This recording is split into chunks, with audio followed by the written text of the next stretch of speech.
300 Apache warriors knelt on the sacred hill. Their shadows stretched long and sharp against the setting sun, like knives drawn across the desert floor. The wind, it smelled of sage and the promise of rain, and it whispered through the canyons like the voices of ancestors. And there, standing before these hardened men, was a little white girl. She couldn't have been more than 8 years old. Her hair was the color of a desert sunset, catching the last golden rays of daylight. In her arms, she cradled an Apache infant, its tiny hand reaching up, trustingly, to touch her face. The girl's dress was ripped, stained with dirt, and God knows what else. Her feet were bare, bloodied from a journey that would have broken a grown man. But she stood tall. Her eyes held a kind of wisdom that didn't belong in a child. And the warriors, men who had stared down death in battle without so much as flinching, they bowed their heads. They bowed them in reverence to this child. This isn't a story you'll find in any history book. This is the story of how a little girl, with nothing left to lose, changed the course of frontier history. And it all started 2 weeks earlier, on a night that smelled of ash and copper. Flames licked at what was left of the Fletcher homestead, painting the Arizona sky a furious, angry orange. The only sound in that vast, empty territory was the crackle of burning timber, punctuated by the groan and sigh of charred beams collapsing into the inferno. This was everything Hannah Rose Fletcher had ever known, and now it was a funeral pyre. She was 8 years old, standing before the ruins of her entire world. Her red hair hung in tangled strands, ash clinging to each curl like a bitter morning frost. Her blue eyes, usually so bright with questions and curiosity, were dry, hollow. They reflected the dancing flames, but they saw nothing. In her small hands she clutched a dented tin pail. Her knuckles were bone white. Then came a new sound, the thud of approaching horses, breaking the awful silence of the night. Sheriff Thomas Blackwood rode in, leading a small party from the nearby town of Silver Creek. Their lanterns swung like captured fireflies against the suffocating darkness. The sheriff, a man worn down by the frontier, dismounted slowly. His boots landed heavily in the dust. His broad shoulders seemed to carry the weight of too many nights just like this one. The badge on his chest, once bright with the promise of law and order, was dull now, tarnished by the years and the endless burdens of frontier justice. "Lord have mercy," he whispered, taking off his wide-brimmed hat as he saw the small, motionless figure standing sentinel before the burning homestead. Hannah didn't turn. She didn't move a muscle.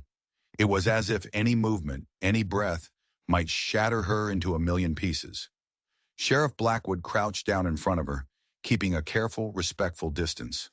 His face, lined and tanned by years under a harsh western sun, softened as he took in the child's vacant stare. He'd seen that look before.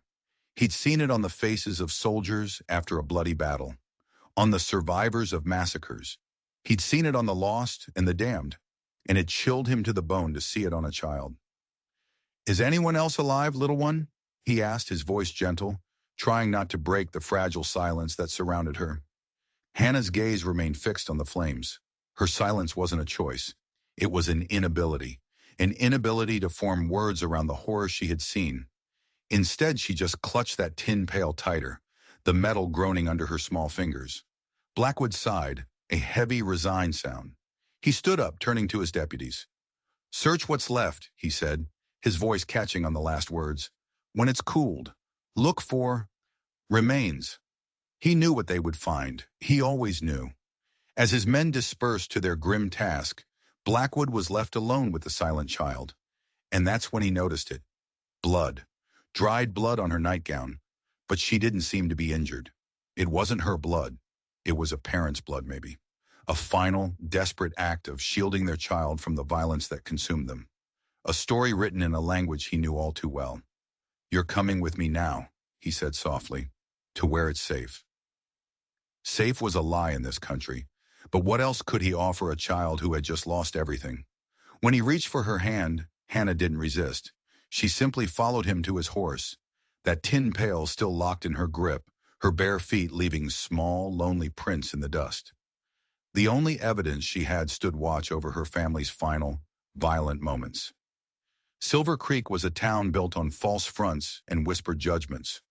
It had sprung up 30 years earlier, a boom town for silver prospectors. But the mines had run dry, and all that was left was a reluctant community of traders, ranchers, and people too stubborn or too broken to move on. The buildings lining the main street looked like crooked teeth, faded and worn by the sun and the wind. A steeple church stood at one end, its white paint peeling like old scabs. At the other end stood the sheriff's office and jail, church and law, keeping watch from opposite ends of a fragile civilization. As Sheriff Blackwood rode in with Hannah perched in front of him on his saddle, faces appeared in windows. Eyes followed their slow progress down the dusty street. But nobody stepped forward. The child of a tragedy was a bad omen, a walking, breathing reminder of how fragile life was out here. She was a thing to be kept at a distance. Blackwood gently lifted Hannah down from the horse outside his office. His large hands were careful, as if he were handling a delicate bird. She still hadn't spoken, hadn't cried. The only emotion she showed was that white-knuckled grip on her pail. "Sheriff, what's happened?" The voice belonged to Reverend Jeremiah Holcomb. He was a tall, gaunt man with a beard that reached his chest and eyes that burned with a cold, zealous fire. He strode down the boardwalk, a Bible clutched in one hand, his long black coat flapping behind him like a crow's wings. "Fletcher Homestead's been burned to the ground," Blackwood answered, placing a protective hand on Hannah's shoulder. "She's the only survivor I found." Holcomb's gaze fell on Hannah, and his expression shifted. It went from something like concern to something darker, something colder. "The Fletcher girl," he said, the words tasting bitter in his mouth. "The mother was peculiar, always keeping to herself, strange customs." The word hung in the air, an accusation. "She's just lost her family, Reverend," Blackwood said, his voice firm, a clear warning. "Whatever your thoughts on her mother, they can wait." Holcomb straightened up, affronted. "This is the work of Apache devils," he declared, his voice loud enough for the gathering crowd of onlookers to hear. "They must be punished for this atrocity. The army must be informed immediately." Something flashed in Blackwood's eyes. A memory, painful and unwelcome, surfaced.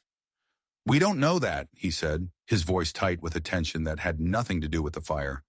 "There'll be an investigation before we start pointing fingers." "What investigation is needed when the truth is as plain as day?" Holcomb gestured dramatically toward the wildlands outside of town. "They've been raiding settlements all along the territory. God demands justice for the innocent blood that has been spilled." Blackwood's jaw tightened. He leaned in close to the preacher. "God may demand it," he said in a low, dangerous voice, "but the law requires evidence. Now, if you'll excuse us, this child needs rest." He guided Hannah away, feeling her small body begin to tremble beneath his hand. The Reverend's words, it seemed, had finally penetrated her shock.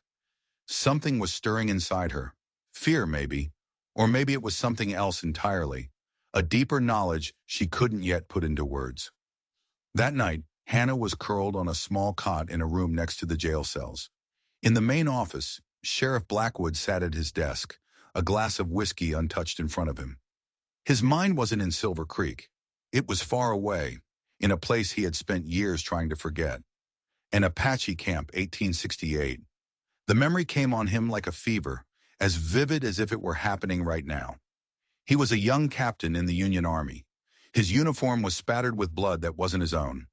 The Apache village was burning around him, the night filled with screams.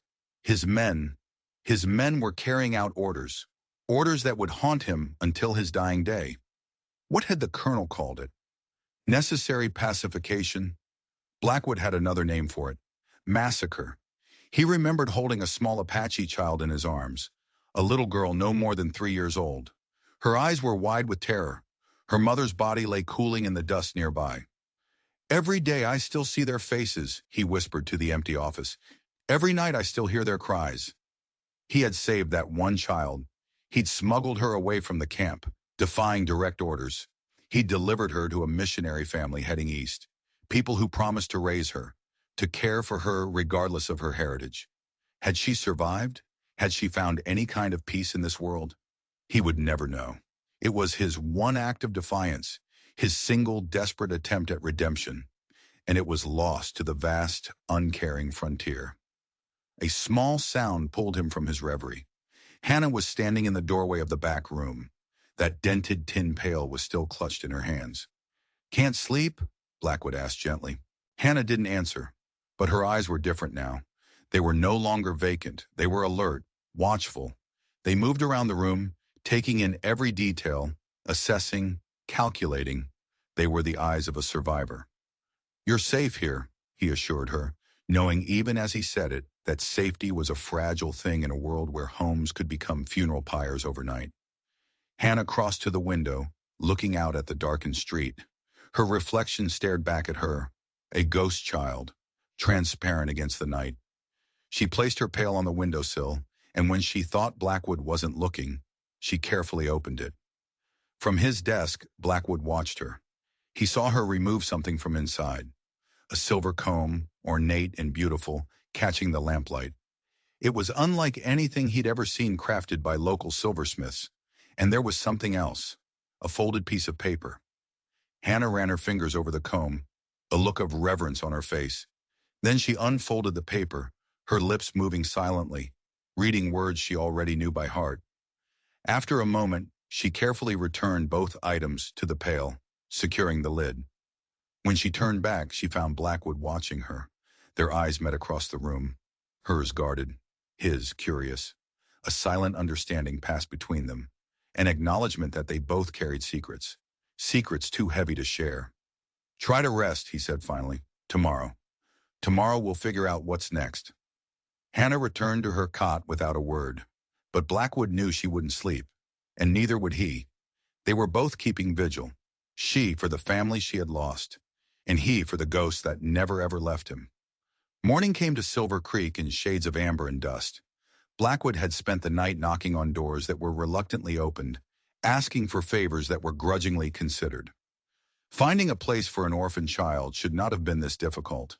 But tragedy, he knew, carried its own kind of contagion. People were afraid it might spread to their own fortunate lives. Finally, just as dawn was breaking over the distant mountains, he found a solution. Her name was Eleanor Reed. She was a widow who lived at the edge of town in a small, tidy house surrounded by vegetable gardens. She had lost her only son in the Civil War, and her husband to grief not long after. She kept to herself, but the town respected her. They respected her knowledge of herbs and healing. "She's not spoken a word," Blackwood explained, as he and Hannah stood on Mrs. Reed's porch. "Doesn't cry, doesn't fuss, just holds on to that pail like it's her lifeline." Eleanor Reed studied the child with keen eyes that missed nothing. She was a small woman with silver hair pulled back in a neat bun. Her face was lined but strong, like a map of a life fully lived.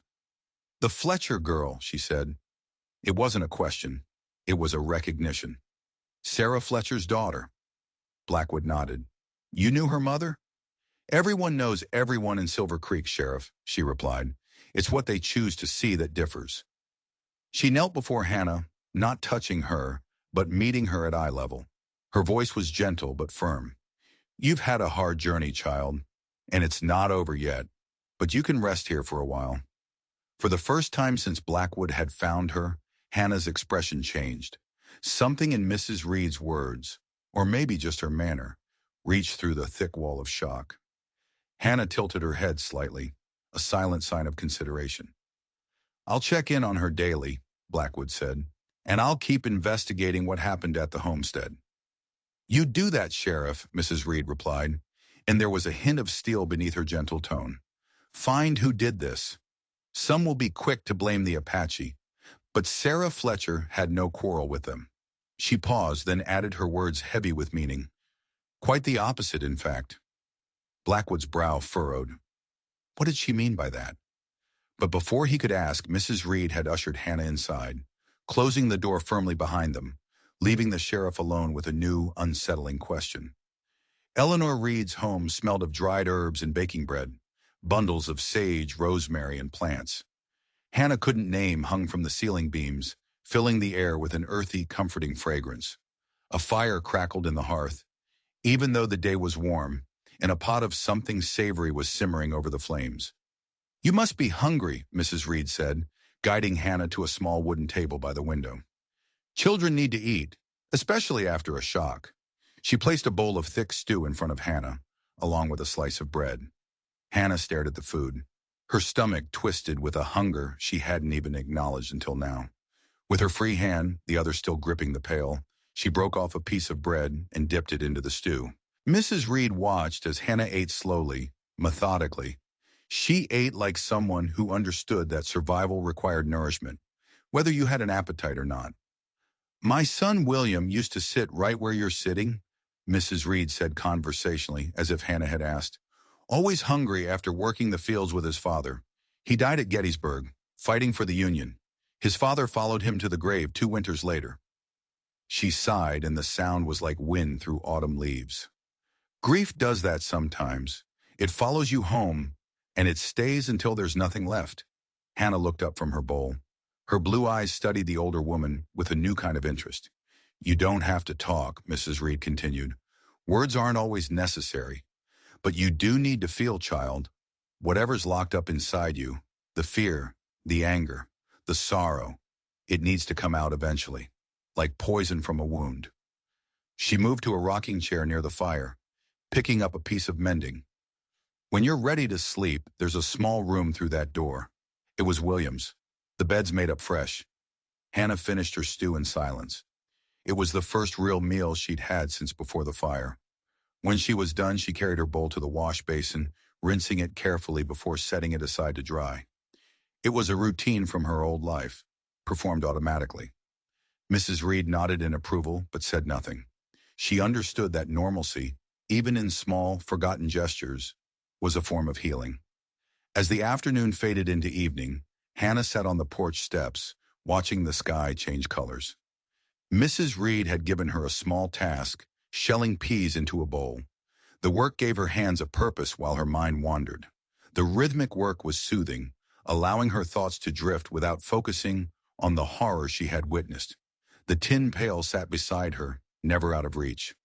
The stars are coming out early tonight, Mrs. Reed said, joining Hannah on the porch. She eased herself down onto the step with a soft grunt. My grandmother used to say that the stars are the souls of those who've left us, each one watching over those they loved. Hannah's hands stilled, the peas forgotten. She looked up at the deepening blue of the sky. Perhaps your parents are up there now, Mrs. Reed continued gently, looking down on you, making sure you're not alone. And that's when something finally broke in Hannah. A dam holding back a flood of emotions too vast for her small body to contain. Her face crumpled. Tears, the first she had shed since the attack, spilled down her cheeks in silent rivers. Mrs. Reed didn't rush to embrace her or offer empty words of comfort.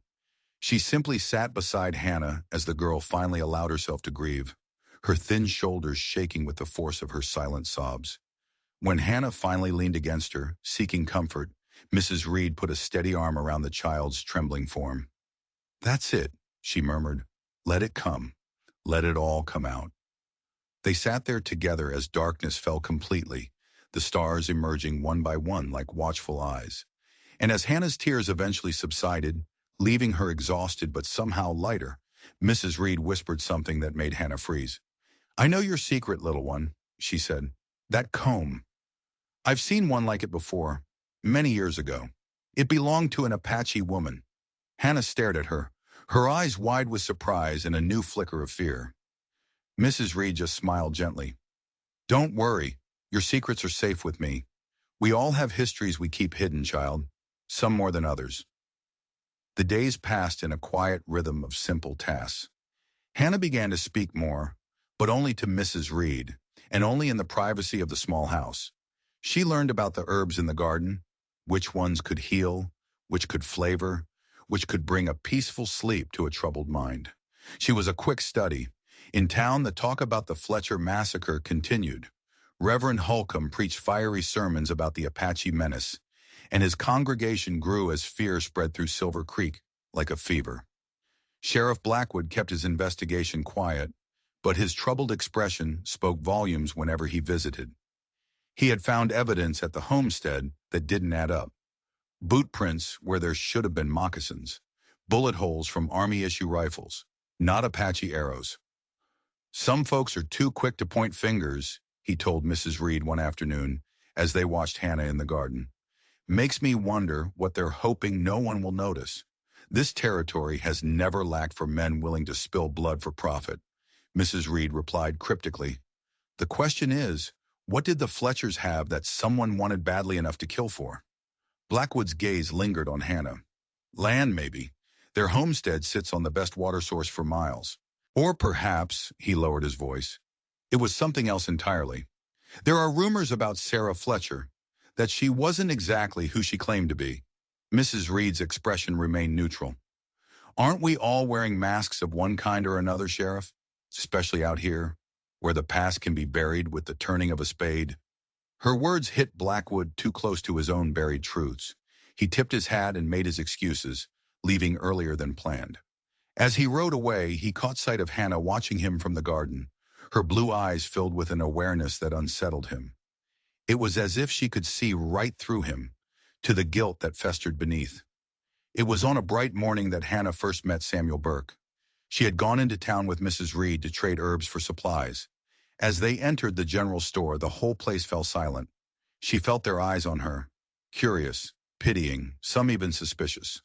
The ghost girl, they called her in whispers. She kept her head down, staying close to Mrs. Reed. As Mrs. Reed was haggling over the price of sugar, Hannah wandered toward the back of the store, and she literally bumped into a boy, sending him stumbling backward with an uneven gait. Sorry, he exclaimed. Didn't see you there. He was about 12 years old, with a shock of black hair and dark eyes that seemed to catch every detail. His right leg was shorter than his left, giving him a distinctive rolling walk. Unlike the other children who avoided her, Sam looked directly at her. You're Hannah Fletcher, he said. It wasn't a question. You live with Mrs. Reed now. Hannah nodded, surprised by his straightforward manner. I'm Sam Burke. My pa's the blacksmith. He gestured toward the forge visible through the store's back window. Do you talk? Sam asked bluntly. Some folks say you can't, on account of what happened. I can talk, Hannah replied softly. I just don't always have anything to say. Sam grinned, revealing a missing tooth. Fair enough. Most people talk too much anyway. He leaned closer, lowering his voice. Is it true what they say? That the Apache killed your family? Hannah's body tensed. I don't know who did it, she admitted. I was hiding. I heard sounds, but I didn't see faces. Sam nodded thoughtfully. Pa says it might not have been Apache at all. Says there are men in this town who'd kill for the right price, then blame Indians to cover their tracks. His words sent a chill through Hannah. They echoed her own unformed suspicions. Before she could respond, Mrs. Reed called her name. As she turned to go, Sam said, I'm usually by the creek east of town, where the willows grow thick, if you ever want company that doesn't ask too many questions. The offer of a simple kindness, a potential friendship, hung in the air. A few days later, she found him there, whittling a piece of wood. Took you long enough, he said, as if he'd been expecting her. They sat in comfortable silence for a while. What are you making? She finally asked. He held it up. An eagle. Pa says they can see everything from up high, he said, even things people try to hide. Hannah considered this. Do you think they can see the truth about what happened at my home? Sam's hands stilled. He looked at her with those perceptive dark eyes. Maybe. Or maybe the truth is closer than you think. He hesitated, then added in a near whisper. I know things most folks in town don't. My ma taught me before she died. What kind of things? Sam glanced around as if checking for eavesdroppers. I can understand the Apache language, he confessed. I hear what they say when they come to trade with Pa. Most people think they're just grunting, but they're talking. Hannah's eyes widened. How did your mom know their language? Sam looked down, suddenly evasive. She just did. Made me promise never to tell anyone. Said it wasn't safe. He met her gaze again. You won't tell, will you? I won't tell, Hannah promised. She understood secrets. Sam, she began hesitantly, have you ever seen a silver comb with strange patterns? Designs that look like flowing water and mountain peaks? Sam's eyes went wide with surprise. Where did you see such a thing? But before she could answer, a shadow fell across them. They looked up to find Reverend Holcomb standing on the bank above, his tall figure blocking the sun. Samuel Burke, the Reverend said sternly, your father is looking for you, and you, Miss Fletcher, should not be wandering so far from town. These are dangerous times. Hannah felt a surge of anger at his words. Sam stood quickly, his face closing off. Yes, Reverend. He gathered his things and limped away. Holcomb then turned his full attention to Hannah. Mrs. Reed may have taken you in out of Christian charity, but do not mistake her kindness for permission to roam freely. The wilderness is no place for a child. Hannah met his gaze steadily. Mrs. Reed knows where I am, she said, her voice stronger than she expected. And I'm not afraid of the wilderness. Holcomb's eyes narrowed. Perhaps you should be. God's protection extends only so far, especially for those who walk questionable paths. His gaze flicked over her hair, her features, as if searching for something. Your mother made certain choices in her life, he said, his voice dripping with insinuation. Choices that may have led to her unfortunate end. Hannah felt a cold dread creep over her. What do you mean? Sin has consequences, child, he said, as does consorting with the enemies of civilization. Consider this a friendly warning. Stay close to town, among God-fearing people. It's for your own protection. He turned and walked away, his long strides carrying him quickly up the path. Hannah remained by the creek, her heart pounding. His words were a threat, disguised as concern. She knew it, and she knew, with a certainty that chilled her to the bone, that the tragedy that had destroyed her family was far more complex than a simple raid. Something was deeply wrong in Silver Creek. One morning a week later, Hannah rose before dawn. She'd been plagued by dreams of fire and whispered warnings. She dressed quickly, retrieved her tin pail from its hiding place beneath a floorboard, and slipped out of the house. She headed not toward town, but away from it, following the creek upstream toward the pine forest. The forest marked the boundary between the settled lands and what the townspeople called Apache territory. She had no clear destination. She was just driven by a restlessness she couldn't name. The creek led her to a grove of aspens, their white trunks luminous in the growing light. And that's when she heard it. A sound. Not the creek, not the leaves, but a softer, more urgent noise. A whimper, like the cry of an injured animal. Hannah followed the sound, moving deeper into the trees. The whimper came again, leading her to a small ravine. There, nestled in a hollow beneath an overhanging rock, lay a bundle. It was wrapped in an intricately patterned blanket. She approached cautiously, her heart pounding against her ribs. The bundle moved. A tiny fist emerged, reaching blindly toward her. Hannah knelt beside it.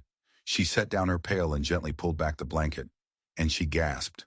A baby, an Apache baby, gazing up at her with dark, solemn eyes.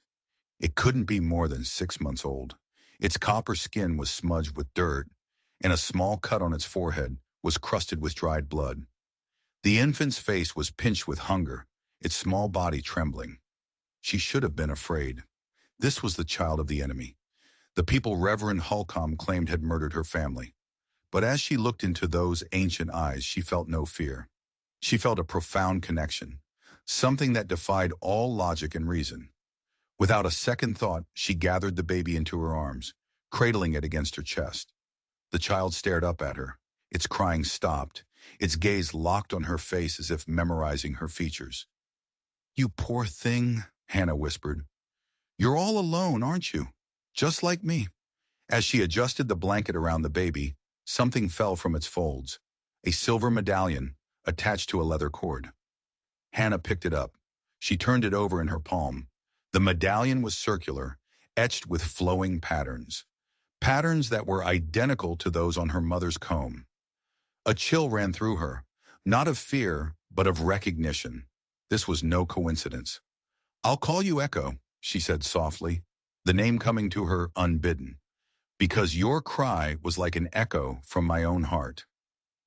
As Hannah stood, a shadow moved at the edge of her vision, a figure watching from the tree line. She turned quickly, her heart racing, but saw only the swaying branches of the pines. Yet she could not shake the feeling. She had been observed. Her discovery of Echo had been witnessed by unseen eyes. Hannah slipped back into Mrs. Reed's house, Echo hidden beneath her shawl. Mrs. Reed was in the kitchen, her back to the door, kneading bread dough. Out early, were you? She asked without turning. The dew on your boots tells tales, child. Hannah froze. She had hoped to smuggle Echo into her room undetected, but just then, Echo chose that moment to wake up, letting out a small, hungry cry. Mrs. Reed turned slowly, flour dusting her forearms. Her keen eyes took in the bundle Hannah clutched to her chest. There was a long moment of silence. "Well," Mrs. Reed said finally, "it seems you found something on your morning walk." Hannah stood her ground, her arms tightening protectively around the baby. "His name is Echo," she said, her voice steady despite her racing heart. "I found him by the creek. He was all alone." Mrs. Reed wiped her hands on her apron and approached. "Let me see the child," she said, holding out her arms. Reluctantly, Hannah handed him over. The older woman examined the baby with expert hands. "Apache," she said finally. It wasn't an accusation. It was a simple statement of fact. A strong boy, despite his ordeal, hungry and a bit dehydrated, but otherwise healthy. "I'm keeping him," Hannah declared, the words bursting out of her. "I won't let anyone hurt him or take him away." Mrs. Reed looked at her sharply. Then her expression softened. "No one's taking him anywhere just yet, child. First, we need to feed him." As she prepared a bottle of diluted cow's milk, she glanced at Hannah. "Did you find anything else with the child?" Hannah hesitated, then reached into her pocket and pulled out the silver medallion. "Just this." Mrs. Reed took the medallion. Her eyes widened in recognition. "I thought as much," she murmured. "This is a clan symbol. It belongs to the family of Chief Running Cloud." "You know what it means?" Hannah asked, surprised. Mrs. Reed nodded slowly. "I've lived in this territory for 30 years, child. I've learned a few things about our Apache neighbors." She handed the medallion back. "That symbol represents water flowing from the mountains, the lifeblood of the desert. It's carried only by members of the chief's immediate family." Hannah stared at the medallion, then at Echo, who was sucking eagerly at the bottle. "He's the chief's son?" "Grandson, more likely," Mrs. Reed said, her expression troubled. "There are rumors of a raid on Running Cloud's camp last week. Not by our military, by renegades, men operating outside the law." "Like the men who attacked my family?" Hannah asked, the pieces beginning to click into place. Mrs. Reed's gaze was shrewd. "Perhaps. Violence serves many masters in this territory. What matters now is that child. If he is of Running Cloud's bloodline, his disappearance will be noticed. There may already be Apache warriors searching for him." "They won't find him," Hannah said fiercely. "I'll hide him." "And what of his people?" Mrs. Reed's voice was gentle but insistent. "Do they not deserve to know their child lives? Think, Hannah. If he is the chief's grandson, he represents more than just one life. He represents hope for his tribe, their future." Hannah looked down at Echo, who had finished his milk and was watching her with those solemn dark eyes. She thought of her mother's words. "You are the bridge between two worlds." Was this what she had meant? "I found him," she said softly. "That means I'm responsible for him." Mrs. Reed nodded. "For now, we'll keep him here.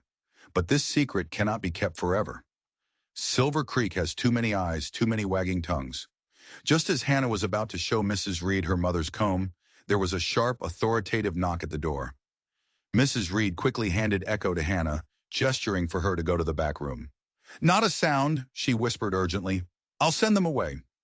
Hannah hurried to her room, heart pounding, and pressed her ear to the thin wall. She heard Mrs. Reed open the door. "Sheriff Blackwood, what brings you out this way so early in the day?"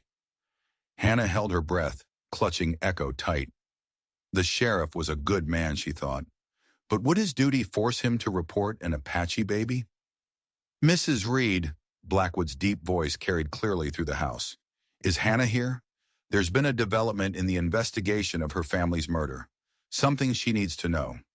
"A development? Had they found the killers?" Echo stirred in her arms, and Hannah rocked him gently, willing him to stay silent. "She's resting," Mrs. Reed replied smoothly. "The poor child hasn't been sleeping well. Can this news wait?" There was a pause. "I suppose it can wait," Blackwood said, his voice lower now. "But it's important." "What is it you've discovered?" Mrs. Reed asked. Another long pause. When Blackwood spoke again, his voice was barely a whisper. Boot prints, he said, Army issue, and bullet casings that match standard military rifles. Not the kind of evidence you'd expect to find at an Apache raid. I see, Mrs. Reed's voice was tense. And have you shared this information? No, Blackwood said, and I don't intend to. Not yet. There's something else. A piece of cloth caught on a fence post. Black fabric with silver thread, like the kind used in clerical garments. Hannah's blood ran cold. Clerical garments, like the black coat Reverend Holcomb always wore. Be careful, Sheriff, Mrs. Reed warned, her voice barely audible.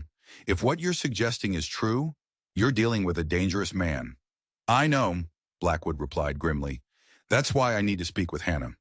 She may have seen or heard something that night that could confirm my suspicions. The door closed. Hannah remained frozen, her mind racing. If Holcomb was involved, it would explain everything. His eagerness to blame the Apache, his warnings to her. But why? What could he possibly gain from her parents' death? Mrs. Reed appeared in the doorway, her face lined with worry. You heard? Hannah nodded. Is it true? Could Reverend Holcomb have killed my parents? I don't know, child, Mrs. Reed sighed. But what I do know is that this child cannot stay here indefinitely. If Holcomb or his supporters discover him, they'll use his presence to further inflame hatred against the Apache. They might even claim you're harboring him as proof of some conspiracy. What should we do? Hannah asked. Mrs. Reed's expression was grim. We need help. Someone who can communicate with the Apache. Someone who might be able to get word to Running Cloud about his grandson. She paused. Samuel Burke might be our best hope. Sam? Hannah was surprised. Because he understands their language? Mrs. Reed nodded. And because there's more to that boy than meets the eye, his mother was Apache, a fact his father has tried to keep hidden since her death. If anyone in Silver Creek can help us bridge these two worlds, it's Sam. Hannah thought of Sam by the creek, his secret knowledge, his evasiveness about his mother. It all made sense now. He wasn't just carrying the knowledge of another culture, he was carrying the blood of it in his veins. We'll speak to him tomorrow, Mrs. Reed decided, but first you need to go see Sheriff Blackwood. Tell him what you remember about the night of the attack. Anything, but say nothing about Echo. Not yet. The fewer people who know, the safer he'll be. Hannah was reluctant to leave the baby. What if he wakes up? I raised a son, child, Mrs. Reed said, holding out her arms. I think I can manage one small baby for an afternoon. He'll be safe with me. Hannah carefully transferred Echo to Mrs. Reed's experienced hold. As she headed toward town, the tin pail swinging at her side, she felt a strange calm.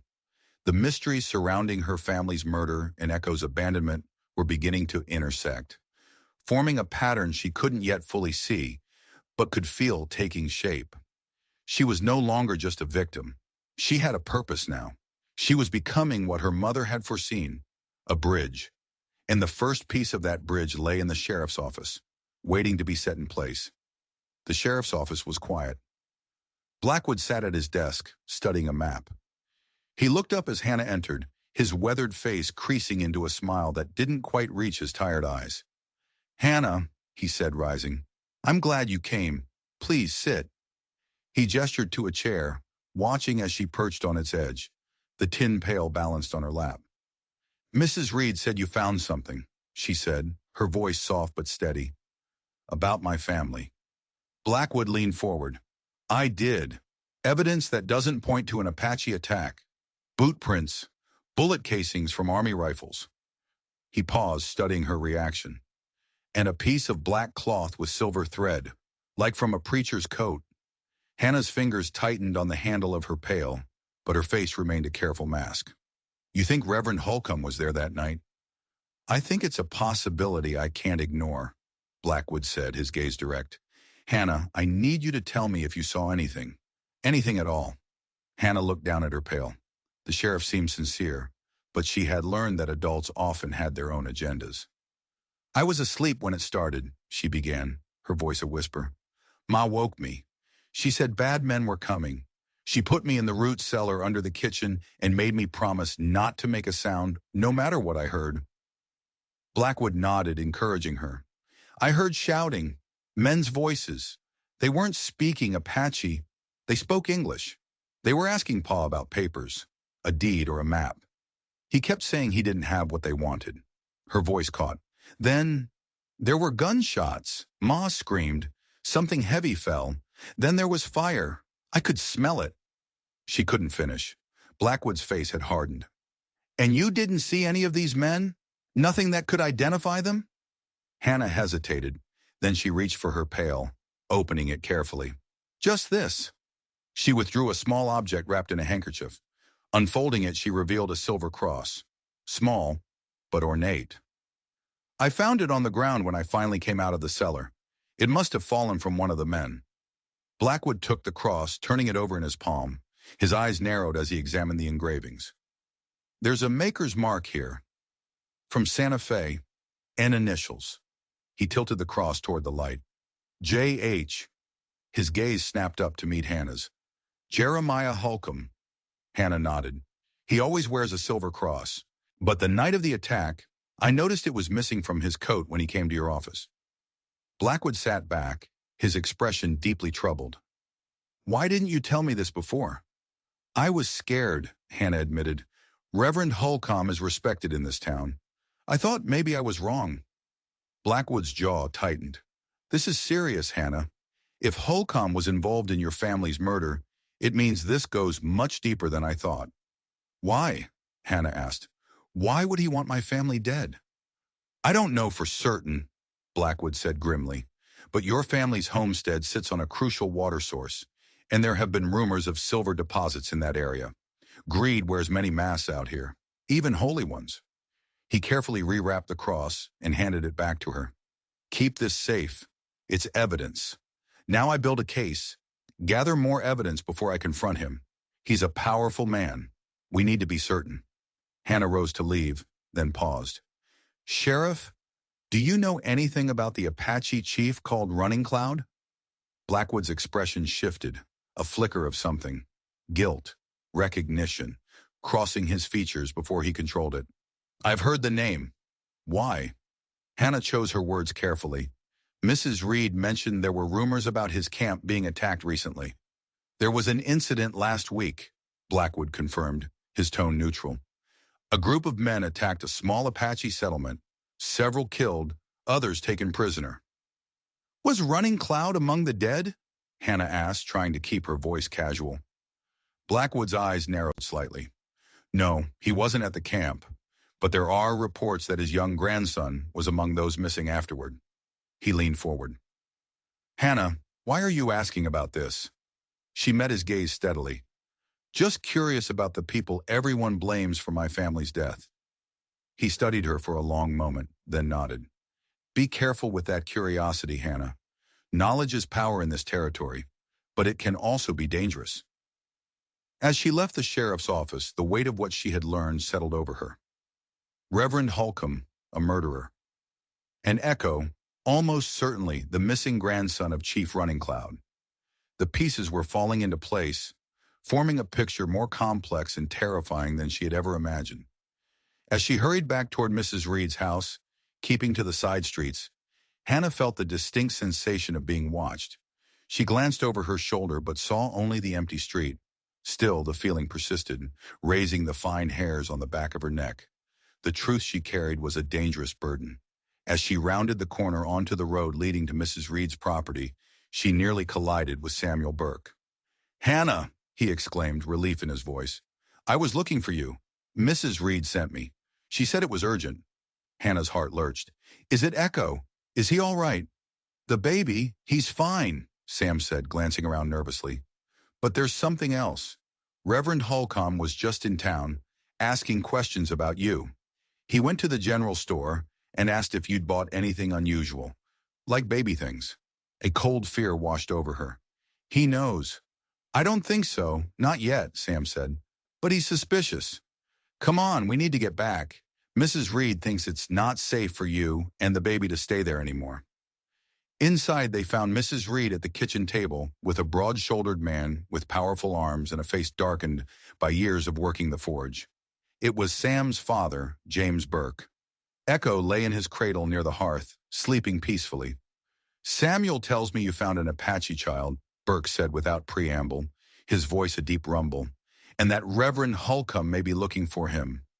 Hannah glanced at Mrs. Reed, who nodded encouragingly. His name is Echo, Hannah said, lifting her chin. I found him abandoned. I couldn't leave him. Burke's expression softened slightly. No, I don't suppose you could. You've got your mother's heart, girl. Same way of seeing beyond what others want you to see. You knew my mother? Hannah was surprised.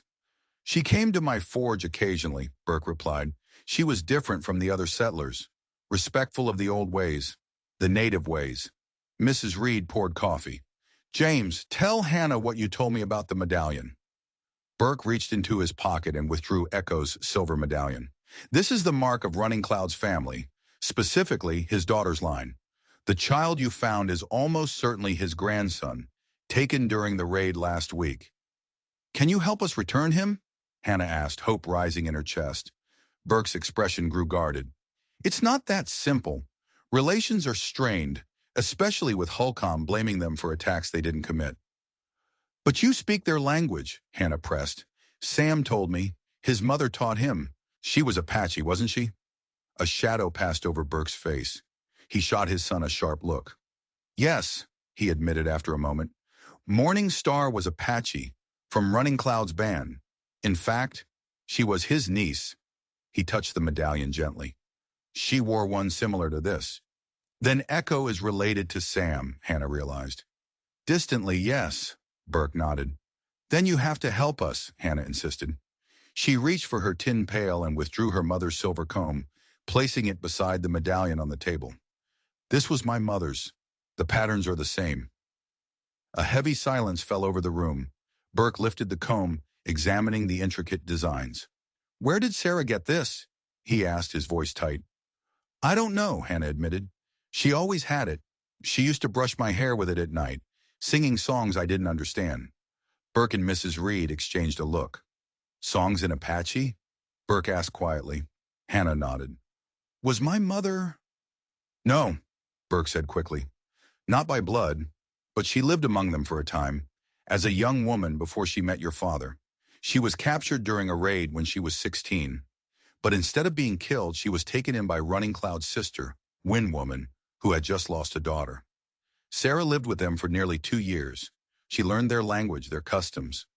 Wind Woman gave her that comb as a symbol of acceptance. She might have stayed forever, but the army launched a campaign. In the chaos, she was rescued and returned to white society. She never told me, Hannah whispered. She couldn't, Mrs. Reed said gently. Such associations would have made her an outcast. When she met your father, she put that part of her life behind her. Outwardly, at least.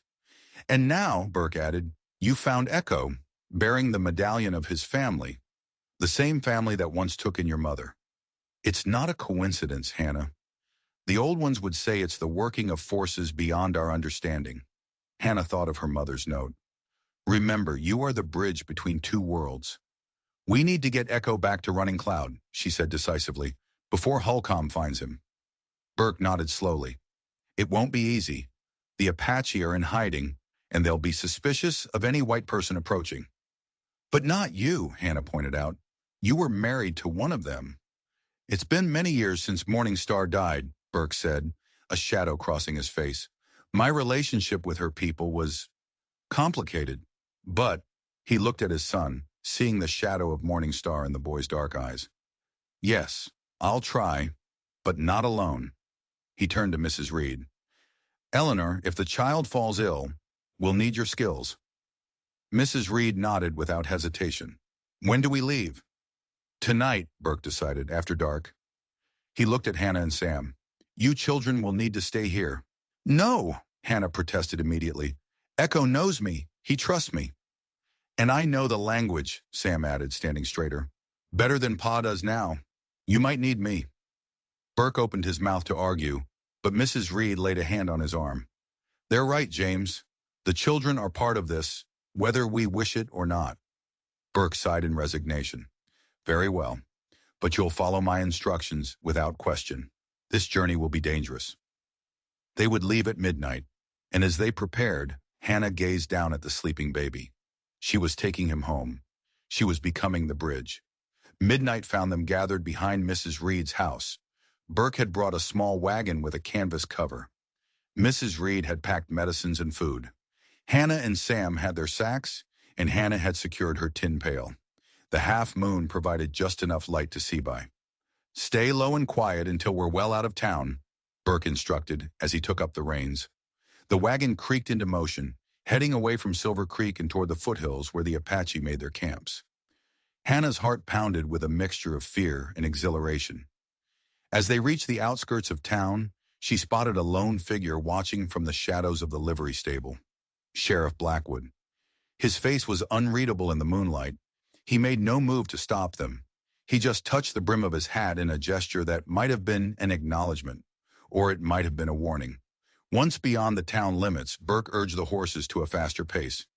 "Where exactly are we going?" Hannah whispered to Sam. "Pa thinks Running Cloud will have taken his people to Hidden Valley," Sam replied. "A place deep in the foothills that's easily defended."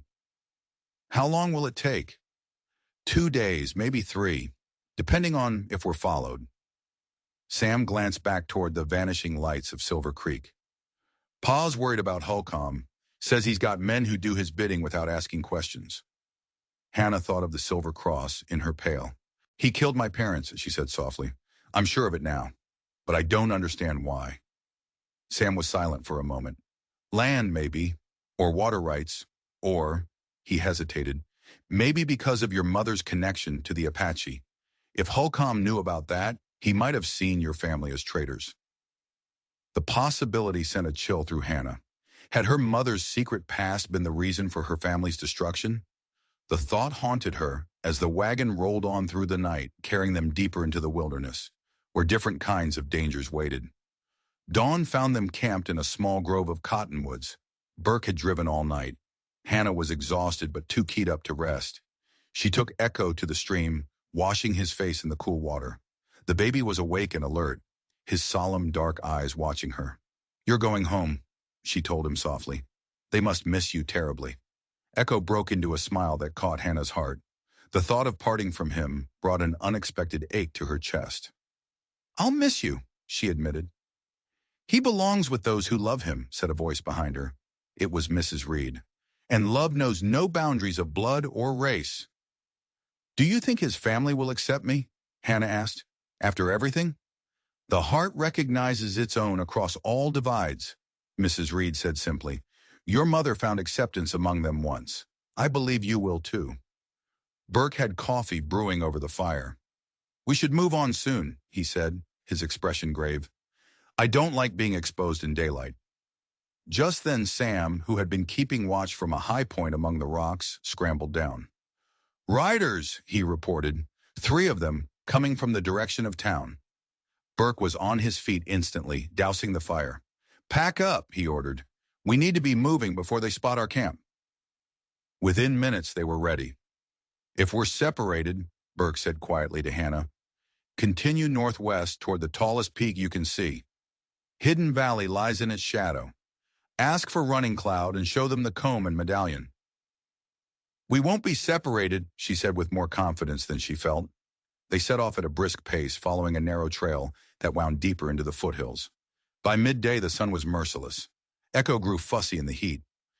"He needs proper shelter," Mrs. Reed said worriedly. "There's an abandoned line shack about 2 miles ahead," Burke said grimly. "We can rest there until evening." The shack offered blessed shade.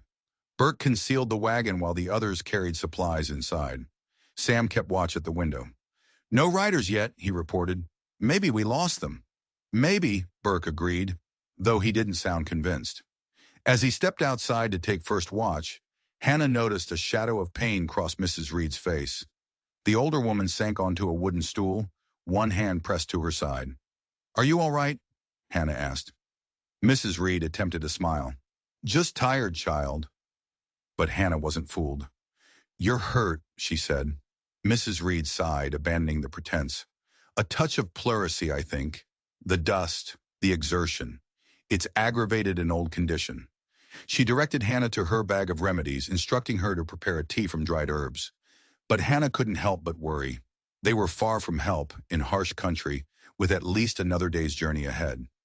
As the afternoon wore on, the peaceful interlude in the dusty shack was shattered. The door burst open. Burke stood there, his expression urgent. "Riders," he said tersely. "Coming fast. Get everything packed. We need to move." Frantic activity replaced the quiet. Mrs. Reed moved slowly, her breathing labored. "Who is it?" Hannah asked as she lifted Echo into her arms. "Holcomb's men," Burke said, checking the loading of a rifle.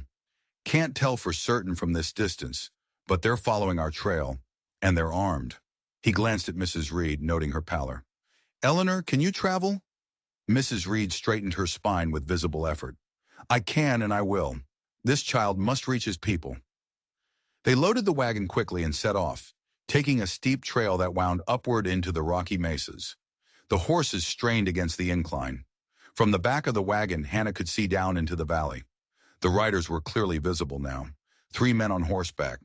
And even at this distance, she recognized the black coat and distinctive posture of the lead rider. "It's Reverend Holcomb," she said, her voice tight with fear and anger. "He's coming himself." Bert glanced back, his expression grim. "He must have figured out what we're doing." The wagon jolted over a series of rocky outcroppings. Echo began to cry, frightened by the violent movement. Hannah cradled him close, singing softly one of her mother's Apache lullabies. The words were unfamiliar, but the melody was soothing. The song seemed to calm Echo, but it had an unexpected effect on Sam. His head snapped up. "That song," he said, his voice hushed with awe. "It's the blessing song. My mother used to sing it to me." The beauty of the moment was broken by a sharp crack from behind them. A bullet whizzed past, embedding itself in the wagon's side panel, inches from where they sat. "Get down!" Burke shouted, urging the horses to greater speed. Hannah and Sam ducked, shielding Echo between them as more shots rang out. "They're shooting at us," Sam exclaimed. "At children?" "They're shooting at Echo," Hannah corrected grimly. "They can't let him reach his people. He's evidence of their crimes." The wagon careened around a bend, momentarily out of the line of fire. Burke halted briefly beside a towering boulder. "Take this," he said, passing the rifle back to Sam. "You know how to use it." Sam nodded, his young face solemn. "Pa taught me." "Good," as Burke said. "I'm going to draw them off. You continue along this trail. It leads to Hidden Valley. Take care of your grandmother and Hannah. Get Echo to Running Cloud." "No," Hannah protested. "We stay together." "Plans change, Hannah," Burke said. His expression softened. "This is the only way." He glanced at Mrs. Reed, who nodded reluctantly. "Be careful, James." "I know their kind well enough," Burke said. He checked his pistol, then climbed down from the wagon. "I'll meet you in Hidden Valley. If I don't arrive by tomorrow sunset, speak to Running Cloud. Tell him I honored my promise to Morning Star." With that, he slapped the nearest horse's flank, sending the wagon lurching forward. As they rounded the next bend, Hannah looked back to see Burke disappearing into the rocks, moving to create a false trail. The sound of gunfire echoed through the canyons behind them. One shot, then another, then a volley. Hannah closed her eyes, offering a silent prayer to whatever powers might be listening. They were on their own now. The wagon continued its ascent, the trail growing steeper and more precarious. By late afternoon, they had reached a high pass where the wind blew cold. Mrs. Reed's condition had worsened. Her breathing was shallow and labored. "We need to stop," Hannah insisted. "Mrs. Reed needs rest." Sam guided the wagon to a sheltered area. "Just for a little while," he agreed. They helped Mrs. Reed down, settling her on a blanket. "The medicine isn't working as well," Mrs. Reed admitted. "The pleurisy is worsening. I can feel the fluid building." She looked at Hannah. "Don't worry about me. Focus on getting Echo to his people." "You matter too," Hannah insisted. Mrs. Reed smiled faintly. "The Apache will have medicines that could help, if we reach them in time." The implication was clear. Her survival depended on reaching Hidden Valley quickly. Sam returned from his watch, his face troubled. No sign of Pa or the pursuers. But there's smoke to the north. A large encampment, I think. Could be the Apache. "How far?" "Maybe 2 hours by wagon," Sam said, glancing at his grandmother, torn. "We continue by wagon," Mrs. Reed said firmly. "All of us together." They helped her back onto the seat. As they crested the pass, the landscape opened up. In the distance, the smoke rose in thin columns. Hidden Valley, Sam breathed. The trail split ahead. One branch was long, but gentle. The other descended directly toward the valley, steep and rough. Which way? Hannah asked. Take the direct path, Mrs. Reed said weakly. I don't think, I don't think I can last much longer. The decision was made. Sam guided the wagon onto the steeper trail. The descent was harrowing. The wagon creaked and groaned. They were halfway down when disaster struck. A wheel hit a large rock. The wooden axle, already stressed, gave way with a sickening crack. The wagon tilted precariously, then toppled onto its side, sending them all tumbling. Hannah curled her body around Echo as they fell, taking the brunt of the impact. Pain flared along her side, but she held the baby secure. Sam, Mrs. Reed, she called out. Here, Sam replied, his voice tight with pain. My leg is trapped under the seat. Hannah scrambled toward him. The boy was pinned. She tried to lift the heavy bench, but it wouldn't budge. Panic threatened to overwhelm her. Then she realized she hadn't heard from Mrs. Reed. She looked around frantically and saw her still form several feet from the wagon. She had been thrown clear, and she wasn't moving. Hannah scrambled to Mrs. Reed's side. The older woman's face was ashen, her breathing shallow and irregular. Her eyes fluttered open, cloudy with pain. Hannah, she murmured, the baby. Echo's fine, Hannah assured her. But you're hurt, and Sam's trapped. My bag, Mrs. Reed instructed weakly. Blue bottle. For pain. Hannah found the bottle of laudanum and administered a few drops. Now, Sam, Mrs. Reed whispered, use a branch as a fulcrum. Understanding dawned. Hannah found a sturdy branch and, using it as a lever, was able to lift the bench enough for Sam to pull his leg free. The boy's face was gray with pain. His right leg, already misshapen, now had an angry new break. He dragged himself to his grandmother. Multiple broken ribs, he reported grimly. Arm fractured. The pleurisy is worse. She needs help, Hannah. And soon. Hannah glanced at the smoke rising from the valley. I'll go, she decided. Down to the Apache camp. I'll bring back help. Alone? Sam's voice cracked. It'll be dark soon. I have to try. You can't walk, and Mrs. Reed can't move. Hannah was already gathering supplies. Water, blankets, her tin pail. I'll take Echo. If I reach the camp, he's our best chance of being welcomed rather than killed. Sam couldn't argue. Take the rifle, he insisted. And this. He pulled a small, carved wooden eagle from his pocket. For luck. Hannah tucked the carving away. She knelt beside Mrs. Reed. I'll be back with help, she promised. Hold on. Mrs. Reed's eyes fluttered open. The comb, she whispered. Show them the comb. Hannah nodded. She lifted Echo into her arms, securing him against her chest with a length of cloth, leaving her hands free. With a final glance at Sam, sitting protectively beside his grandmother, the rifle across his knees, Hannah began the descent toward Hidden Valley. The trail was steep and treacherous, made more so by the fading light, but she moved with determination, driven by the knowledge that lives depended on her success. Mrs. Reed's, Sam's, Echo's, and maybe her own. The descent seemed endless. The trail grew steeper, harder to follow in the darkness. Echo slept against her chest, a warm, trusting weight. Hannah's legs ached. Her arms were tired, but she pushed on. The campfires grew more distinct, individual flames now visible. She was close. She paused beside a small stream to drink, the cool water a blessing. As she straightened up, a sound froze her in place, the soft crunch of a footstep on pine needles. It wasn't hers. I wouldn't, said a quiet voice from the shadows. Not unless you want to bring the entire camp down on you. A figure stepped forward, a young Apache man, perhaps 16 or 17, dressed in buckskin and carrying a bow. His eyes were dark and assessing. A white girl, he said in perfect English, surprise in his tone, carrying an Apache child. This is not something one sees every day. Hannah stood her ground. I need to speak with Chief Running Cloud, she said, her voice steadier than she felt. It's urgent. The young warrior's expression hardened. Running Cloud speaks with no white person, not since the raid on our camp, not since his grandson was taken. I have his grandson, Hannah said, gently shifting Echo so the warrior could see the baby's face in the moonlight. I found him abandoned near Silver Creek. I brought him home. Disbelief flashed across the young man's features, then suspicion. Why would a white child do this? Hannah reached carefully into her pail. She pulled out the silver medallion. Because I know what this means, she said. And because of this.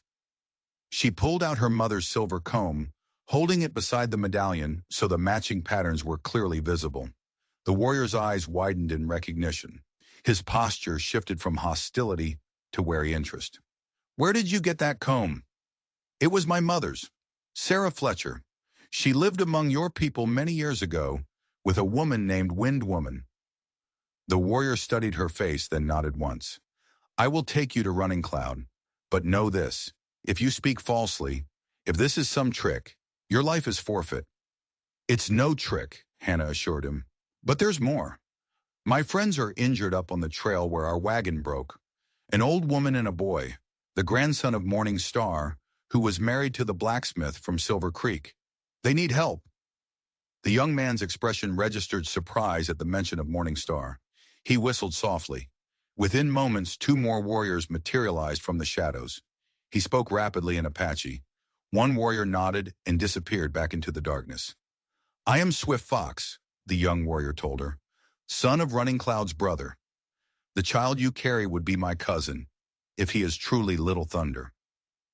Little Thunder? Hannah repeated. Is that his name? Swift Fox nodded.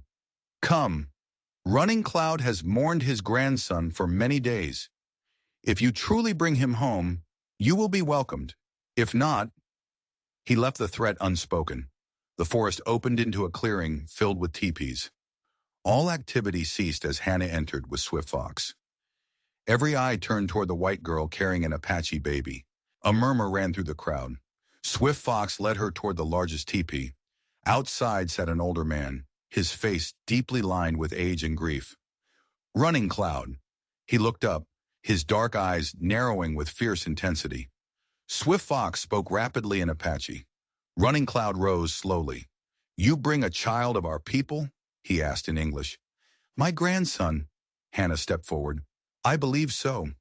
She carefully unwrapped Little Thunder so his grandfather could see him. I found him abandoned. He had this with him. She held out the medallion. Running Cloud took it, his weathered fingers tracing the familiar patterns. Then with a gentleness that belied his stern appearance, he reached for the baby. Hannah transferred Echo to his arms, feeling a pang of loss. The chief cradled the child, studying his face. Little Thunder stirred, his dark eyes opening to gaze up at his grandfather. And then Running Cloud's stoic expression cracked. Emotion flooded his features. My daughter's son, he said, finally looking up at Hannah, returned from the dead. His gaze sharpened. Why? Your people took him. Why bring him back? Hannah withdrew her mother's silver comb. This belonged to my mother, Sarah Fletcher. She lived among your people many years ago, with a woman named Wind Woman. Recognition flashed in Running Cloud's eyes. The pale girl with fire in her hair? Yes, I remember. He studied Hannah's face. You have her look about you. A commotion at the edge of the clearing interrupted them. The warriors had returned with Sam and Mrs. Reed on improvised stretchers. Your friends will be cared for, the chief told Hannah. Fallen Leaf is our most skilled healer. If anyone can help the old woman, it is she. Reassured, Hannah followed Running Cloud into his dwelling. Inside it was warm and spacious. Now, he said, his voice low and measured, tell me everything. And so she did. Hannah told him the whole story. The attack, Sheriff Blackwood, Mrs. Reed, finding Echo, the medallion and the comb, Reverend Holcomb's threats, the flight from Silver Creek, Burke's sacrifice, the wagon crash, and her desperate night journey. Throughout her story, Running Cloud listened without interruption. When she finished, he remained silent for several long moments. Your mother lived among us for 2 years, he said at last. She learned our ways, our stories. Wine Woman loved her as a daughter. I see her spirit in you, the same courage, the same ability to see with the heart. I wish I had known, Hannah said softly. The white world does not look kindly on those who walk between worlds, Running Cloud observed. She protected you by her silence, but she left you signs. The comb, the note. She knew that someday you might need to find your way to us. And now I have, Hannah said. What happens next? Running Cloud's gaze was penetrating. Tonight you rest. Tomorrow we will speak of the future. You are not alone anymore. Hannah awoke to unfamiliar sounds. She was in a small alcove of a lodge, wrapped in soft rabbit fur blankets. Sunlight filtered through the smoke hole. Her torn, dirty clothes had been replaced by a simple buckskin dress. She had done it. She had brought Little Thunder home. But now what? Where did she belong? Singing Bird, Running Cloud's sister, entered with a bowl of steaming tea. The child asked for you this morning, she said. He has grown used to your face. A pang shot through Hannah's heart. May I see him? And my friends? The boy sits with his father by the healing lodge, Singing Bird replied. The blacksmith returned at dawn, wounded, but alive. Mr. Burke made it back. Hannah's relief was palpable. What about the men who were chasing us? A shadow crossed Singing Bird's face. Two will chase no one again. The third, the one in black, escaped. Our warriors search for him now. Reverend Holcomb was still alive. The knowledge sent a chill through her. And Mrs. Reed? The grandmother fights, Singing Bird said. Her spirit is strong, though her body weakens. It is in the hands of the Creator now. Hannah dressed and followed Singing Bird outside. The Apache camp was a vibrant, living community, not the savages of Holcomb's sermons. Her first stop was a large lodge where James Burke sat, his left arm in a sling. You made it, he said, relief in his voice. Holcomb and his men caught up to me. There was a fight. I wounded two of them, killed one in self-defense. Holcomb escaped. Sam emerged from the lodge, moving awkwardly on a crutch. Hannah, you're all right. His face lit up. This place, an elder told me about my mother's childhood. Things I never knew. The joy in his voice was unmistakable. And Mrs. Reed? Hannah asked. Sam's expression sobered. Not good. The fever's gotten worse. Hannah entered the healing lodge. The air was thick with the scent of herbs. Mrs. Reed lay on a bed of furs, her face ashen, her breathing shallow. An Apache woman, Fallen Leaf, was tending to her. Mrs. Reed, Hannah called softly. It's Hannah. The older woman's eyes opened. Hannah, she whispered, you made it. The baby? Safe with his grandfather, Hannah assured her. A faint smile touched Mrs. Reed's lips. Good. That's good. Her breathing hitched. I don't think I'll be making the journey back, child. Don't say that, Hannah protested. Mrs. Reed's smile was gentle. We both know better. My time is coming, and I'm not afraid. But I worry about you. What will happen when I'm gone? I don't know, Hannah admitted. You have choices, Hannah, Mrs. Reed said. More than you might think. You could stay here, or return to Silver Creek, or come with me, said a new voice from the entrance. Hannah turned, startled. Sheriff Blackwood stood in the doorway. Sheriff, Hannah exclaimed. How did you find us? Followed your trail, Blackwood said, removing his hat. Same as Holcomb did, though I was a day behind. He crouched beside Mrs. Reed's bed. Eleanor, you're a long way from your garden. Thomas, Mrs. Reed whispered. Still wearing that badge, I see. Did you come alone? Hannah asked. Alone, Blackwood confirmed. After you left, I did some more digging. Found documents in Holcomb's church office. Deeds to land he doesn't own, including the Fletcher homestead, and a letter from the territorial governor promising mineral rights to anyone who could pacify the region. So he killed my family, Hannah said, the final pieces falling into place, and blamed it on the Apache to stir up a war. Blackwood nodded grimly. That's how it looks. When I confronted his assistant, the man broke down, admitted Holcomb had organized raids on both settlers and Apache camps. Did you arrest him? Mrs. Reed asked. He was gone by the time I got back to town, Blackwood said. Gathered some men. Said they were going after Apache sympathizers who'd kidnapped a child. I knew he meant you. He found us, Hannah said, on the mountain. There was a fight with Mr. Burke. Holcomb escaped. I know, Blackwood said. I found the bodies of his men. Holcomb still out there, probably trying to reach the fort to bring soldiers back. That's partly why I came, to warn you. And the other part? Mrs. Reed asked, a knowing look in her fever-bright eyes. Blackwood looked at the dying woman, then at Hannah. To offer you a home when this is over. My sister in Denver runs a boarding house. It would be a fresh start. You'd do that for me? Why? The sheriff seemed uncomfortable. Let's just say I owe a debt to your mother. At Hannah's confused look, he elaborated. Sarah Fletcher, she was the Apache girl I saved from that massacre years ago. The one I told you about. I didn't make the connection until I saw that silver comb. The revelation struck Hannah like a physical blow. You saved my mother? Not from them, Blackwood said. She was living with them willingly. I saved her from my own men, soldiers who would have killed everyone in that camp. Just then, a commotion erupted outside. Shouts, running feet. Blackwood was up instantly, his hand on his gun. They emerged into chaos. Warriors were running toward the perimeter. James Burke limped toward them, his face grim. Holcomb, he said. He reached the fort. There's a cavalry detachment approaching from the east. At least 20 men. Blackwood swore. How long? An hour, maybe less. Hannah's mind raced. What if we could prove Holcomb is the real criminal? She asked.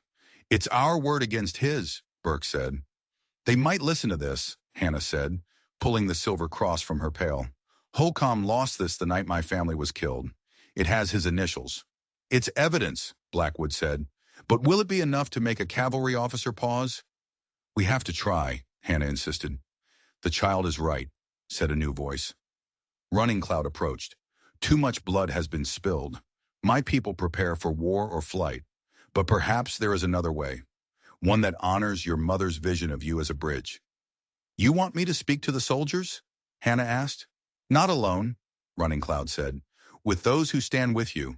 The sheriff, the blacksmith, my nephew, Swift Fox. He looked at her. The old woman spoke of a song your mother taught you. The blessing song, Hannah said. It is more than a lullaby, Running Cloud explained. It is an ancient peace song. If you were to sing it while carrying Little Thunder, Hannah understood. A white girl singing an Apache song, carrying the chief's grandson. It would be a living symbol of the bridge. I'll do it, she said. The plan was audacious, dangerous, but it was their only hope. As they prepared to leave, Sam hobbled to her side. Grandmother won't last the day, Hannah. Fallen Leaf says her lungs are failing. Hannah returned to the healing lodge for a final goodbye. Promise me something, Hannah, Mrs. Reed whispered. Whatever happens today, promise me you will keep building bridges. The world has enough walls. I promise, Hannah whispered through her tears. Outside, the horses were ready. Running Cloud handed Little Thunder to her. He knows your heart, Hannah Fletcher. He will feel your courage and be calm. The small peace delegation rode out to meet the soldiers. Their fate, and the fate of the Apache in Hidden Valley, rested on the shoulders of an 8-year-old girl. They reached a small rise overlooking the trail, just as the dust cloud of the approaching cavalry resolved into a column of mounted soldiers. At their head was a young officer, and riding beside him, his black coat distinctive even at a distance, was Reverend Holcomb. This is it, Blackwood said quietly. Stay here until I call you. He rode forward alone, his badge clearly visible. I'm Sheriff Thomas Blackwood from Silver Creek, his voice carried in the still air. I need to speak with your commanding officer. You've been misinformed about the situation. The man beside you, Reverend Holcomb, is wanted for questioning in connection with multiple murders. Holcomb surged forward. A lie. This man is a traitor in league with Apache savages. They've stolen a white child. There is no white child, Blackwood interrupted firmly. Only an Apache baby found by Hannah Fletcher, a girl whose family was murdered by men under Holcomb's direction. The lieutenant looked between them, uncertain. These are serious accusations, Sheriff. Do you have any proof? I do, Blackwood confirmed. And a witness. He gestured toward the rise. Hannah, bring Little Thunder forward. Slowly, her mouth dry, Hannah nudged her horse forward. She could feel all eyes on her. The lieutenant's eyes widened at the sight of the Apache baby in her arms. What is the meaning of this? It's a trick, Holcomb hissed. The child is probably some half-breed abomination. The child is Apache, Hannah said clearly, finding her voice, and he belongs with his people, just as I belonged with mine before they were murdered by men wearing boots like yours, carrying guns like soldiers use, and leaving this behind.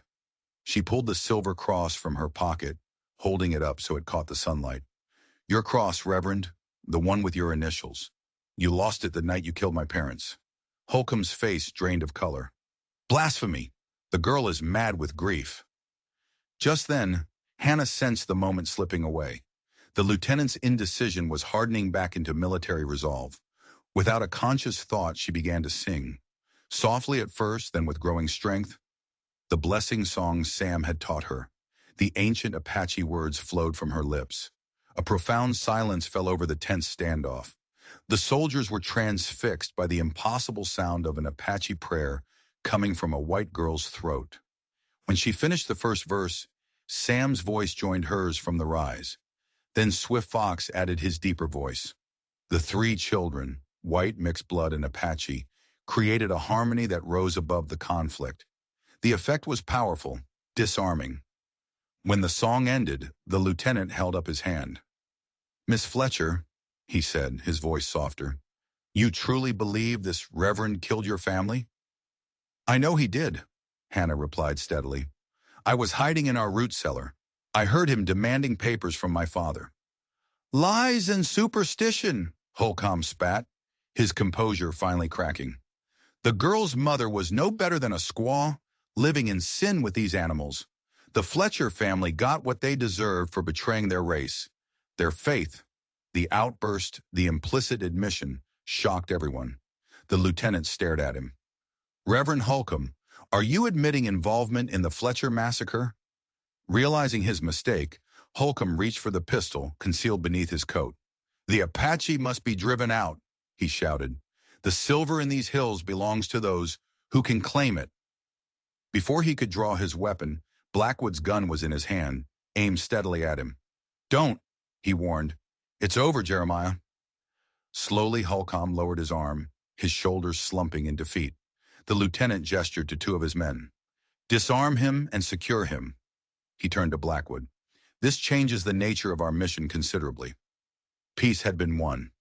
As they prepared to ride to the Apache camp, Swift Fox appeared. The grandmother has completed her journey, he said softly to Hannah. She died just after you left. The news, though expected, hit Hannah hard. But Eleanor Reed had lived to see her mission completed. She would be pleased, Hannah said, tears streaming down her cheeks, that her last journey helped create peace. As they crested the final rise, the entire Apache tribe was gathered at the valley's entrance. At their center stood Running Cloud. You have returned with my grandson, he said, his deep voice carrying in the hushed valley, and with peace rather than war, the prophecy is fulfilled. At his signal, the assembled Apache knelt as one, bowing their heads in respect. Not in submission, but in acknowledgement of something profound unfolding before them. In that moment, with 300 Apache warriors kneeling before her and a cavalry patrol standing witness, Hannah Rose Fletcher found her place in the world. Not fully of the white settlements, not fully of the Apache tribe, but belonging to the space between them, the bridge itself.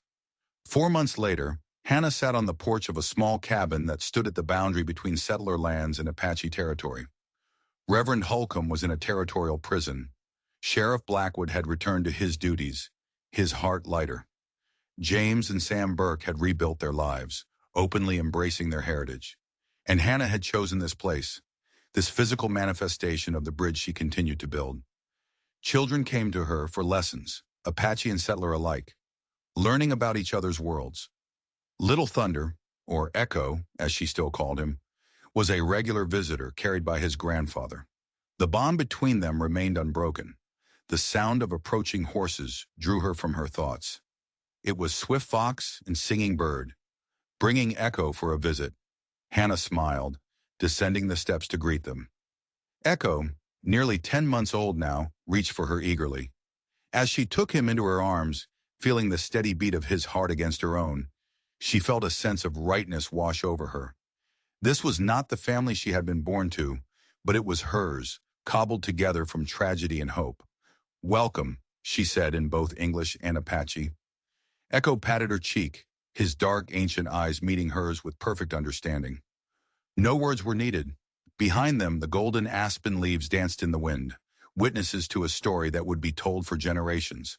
A story of how a little girl who had lost everything became the bridge that joined two worlds.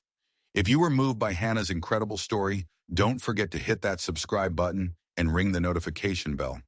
You never know what forgotten histories will uncover next, and you won't want to miss a single one.